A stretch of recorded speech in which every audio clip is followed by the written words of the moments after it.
Well, hello YouTube, welcome to PyNet. So PyNet is about a place where Python meets the internet. It is about the adventures that can happen when a programming language communicates with the internet in all its grandeur. So I'll be dividing the upcoming videos into three parts. The first part consists of learning, which I call the sessions. Sessions consist of those things which I want to teach you, which I think will facilitate your understanding for the upcoming videos, which I think will are not there on the internet in a correct manner, or perhaps I can explain them in a better way. Next comes the challenges. This is what the channel is aimed for. I believe in learning by doing, and that is the way we are going to do it here.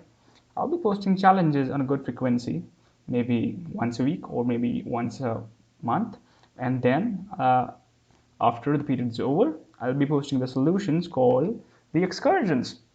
By doing excursions, I will be posting how I went about the problems and what at every moment, what is it that I was thinking. So it'll be giving you a peek into my mind at that time and then telling you how to go about things. Next, we have a tradition at PyNet, which is to learn about someone at the end of every video. This is Guido van Rossum. He is the creator of the Python programming language, right? He created Python in 1980s, the late 1980s, and it was released publicly in 1991. Cheers to him. You know, Python is one of the most programming languages today. So that's it. Thanks for watching.